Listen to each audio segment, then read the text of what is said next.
आप सभी लोगों का स्वागत है फिर से एक बार क्रिक जोन में। आशा करता हूँ सभी लोग सही सलामत होंगे। तो चलिए शुरू करते हैं आज का वीडियो। जहाँ पे खास तौर पे आज के दिन का 3 मुकाबले में से पहला मुकाबला खत्म हो चुका है। वहाँ पे दक्षिण अफ्रीका और यूएई के बीच मुकाबला था और यूएई कहीं ना कहीं अपना आखिरी मुकाबला खेलने उतरी थी और दोनों ही टीमें अपने ग्रुप स्टेज का आखिरी मुकाबला खेलने उतरी थी।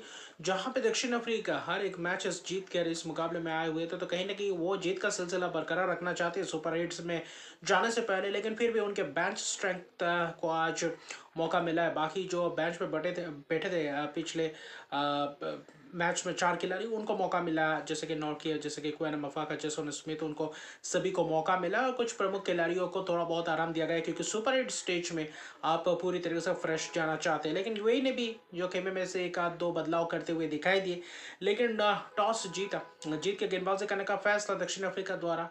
और गेंदबाजी कहीं ना कहीं पावर प्ले में कहीं ना कहीं मोहम्मद वासिम ने अच्छी खासी बेहतर पारी खेलने की तो मंशा जताई थी। जिस तरीके से आक्रामक शुरुआत किया था, पहले ही ओवर में छक्का लगाया था रबाडा को, फिर कहीं ना कहीं माफाका हो या कागिस और रबाडा के दोनों ही ओवर कहीं ना कहीं उन्होंने जबरदस्त प्रहार किया। लगातार एक ओवर में 3 चौके भी लगाए थे, तो पावर प्ले ठीक ठाक घटा था। लेकिन जब 4 ओवर जो अच्छी खासी डोमिनेटिंग रोल प्ले दिखे थे यूए के बल्लेबाज, लेकिन उसके बाद जब जॉर्ज लिंडे और कॉर्बिन बॉश आया, वहां से कहीं ना कहीं यूए का जो बल्लेबाजी क्रम है वहां पर थोड़ा बहुत लड़खड़ाते हुए दिखाई दिया और वहां पे शुरुआती शट में 2 झटके और उसके बाद कहीं ना कहीं मिडिल ओवर्स में आज वो धार दिखा नहीं और वहां पे पूरी तरीके से दिक्कत में दिखाई दिया। और आज बहुत सारे कैचेस छूटते हुए दिखाई दिए दक्षिण अफ्रीकी खिलाड़ियों द्वारा, तो कहीं ना कहीं बहुत सारे चूक होने के बावजूद भी शानदार वापसी करते हुए नजर है दक्षिण अफ्रीका।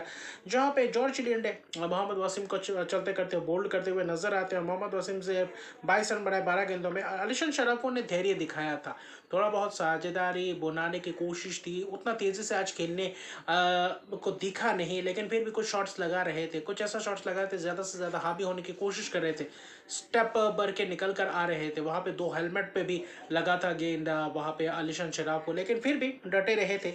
वही पावर प्ले के बाद अनिक नोकिया को जो छक्के चौके लगाया था आलिशान शराफों ने, उसके अलावा कुछ खास नहीं। वहाँ पे आपके विकेट्स भी चलते हुए दिखाई दिए। शोहेब खान, कॉर्बिन बॉश ने विकेट चटकाया, तो कॉर्बिन बॉश ने आज जो विकेट चटकाए वो लाजवाब विकेट चटकाने में सक्षम रहे। 3 विकेट्स चटकाए महज सिर्फ और सिर्फ 4 ओवर में।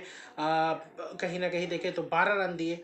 जॉर्ज लिंडे भी किफायती स्पेल, 4 ओवर 17 रन 1 विकेट। तो कहीं ना कहीं ये दो गेंदबाजों ने कहीं ना कहीं जबरदस्त गेंदबाजी की और आज यूएई की खास धार दिखा नहीं, चाहे मिडिल ओवर्स में हो चाहे अंतिम ओवर्स फिनिशिंग टचेस की बात, वहाँ पे कुछ खास दिखा नहीं। आलिशान शराफ वो भले ही 45 रन बनाए, लेकिन रन बॉल के हिसाब से खेल रहे थे, तो कहीं ना कहीं आखिर में कुछ एक आध चौके देखने को मिले। वहाँ पे विकेट्स भी चटकाए, कॉर्बिन बॉश हो या एंड्रिक नॉर्किए, कैचेस भी छूटते हुए दिखाई दिए। वहाँ पे कॉलिशन भी हमें देखने को मिला, वहाँ पे डिकॉक से भी कैच छूटते हुए दिखाई दिया, आसान सा कैच। तो कहीं ना कहीं बहुत सारे मौके देखने को मिले जो अमूमन देखने को मिलता नहीं है दक्षिण अफ्रीका द्वारा। फिर भी 100 करीबन 22 ही रन बनाए थे, ज़्यादा बड़ा लक्ष्य भी था नहीं। बारिश आया, बारिश ने खलल डाला, 2 बार बारिश ने खलल डाला, लेकिन फिर भी दक्षिण अफ्रीका ने जिस तरीके से आक्रामक शुरुआत किया था, 123 रन का लक्ष्य था और दक्षिण अफ्रीका को बस औपचारिकता ही था कि ये मैच जीतकर सुपर 8 में जाए, ताकि ये कहीं ना कहीं मोमेंटम बरकरार रहे अपने पास, और वही उसी फिराक में उतरे थे। लेकिन गेंदबाजी भी कुछ खास आज दिखा नहीं। जुनैद सिद्दीकी के ओवर्स में करारा प्रहार, पहला ओवर ध्रुव पर असर से शुरुआत किया था, लेकिन दूसरा ओवर दिया था जुनैद को, वहाँ पे 2 चौके आपके माकरम लगाते, चौके लगाते आपके क्विंटन डिकॉक आज थोड़ा बहुत उस हिसाब से दिखा नहीं।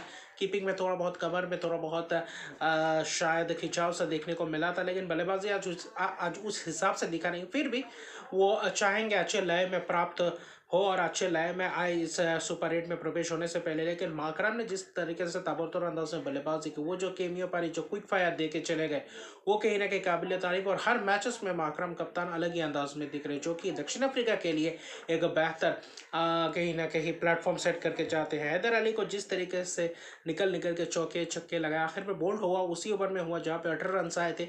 उसके अलावा देखें तो 28 रन बने महज 11 गेंदों में। वहाँ पे रॉयन विकल्टे ने भी तेज तरह पारी के लिए, डेवर ब्रेविस ने भी किया, क्विंटन डिकॉक ने 2 चौके लगा चुके थे।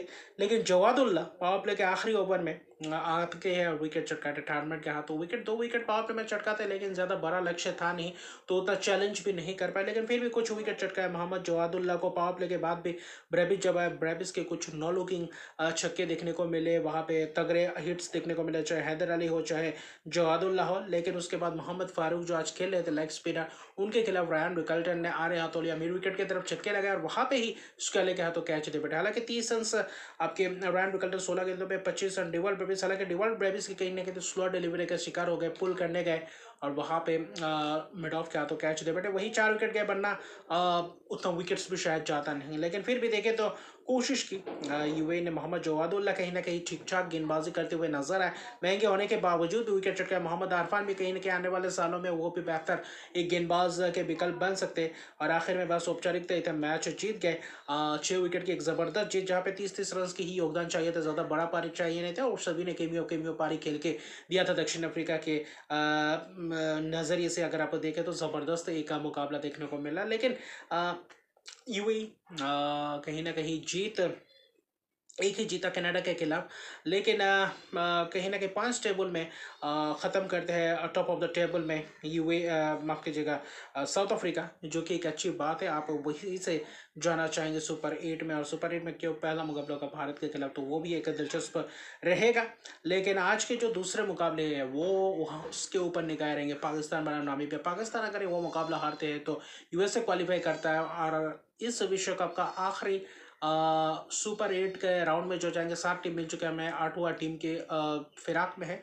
8वां टीम कौन होगा? पाकिस्तान या यूएसए? पाकिस्तान के चांसेस 90% है, यूएसए के 10% चांसेस है। अगर नामीबिया कुछ कर जाती है तो वह अलग बात होगा, लेकिन क्या कुछ कर पाएंगे? पाकिस्तान के प्रेशर में ढह जाएंगे या फिर निखर के आएंगे, ये तो बाद में मैच में ही पता चलेगा। उस मैच के बाद रिव्यू वीडियो लेकर आऊंगा। और आज भारत का मुकाबला है शाम के 7 बजे नेदरलैंड्स के खिलाफ। भारत भी चाहेंगे अहमदाबाद में मुकाबला होगा तो वहाँ पे किस तरीके से कंडीशंस में खेलेंगे उसका अच्छी तरीके से आभास हो जाएगा। और कहीं ना कहीं दक्षिण अफ्रीका के खिलाफ भी उसी मंशा के साथ उतरेंगे, तो हम दक्षिण अफ्रीका के खिलाफ किस तरीके से खेलेंगे, किस स्ट्रेटेजी के साथ उतरेंगे, वो नेदरलैंड्स के खिलाफ आप वो चीज़ करते हुए देखना चाहेंगे, वो एक बात है। लेकिन आज दक्षिण अफ्रीका एक बहुत ही बड़ी जीत, बहुत ही ज़बरदस्त तरीके से जीता, सिर्फ और सिर्फ 13.2 ओवर में चेस कर गए 6 विकेट की एक जीत।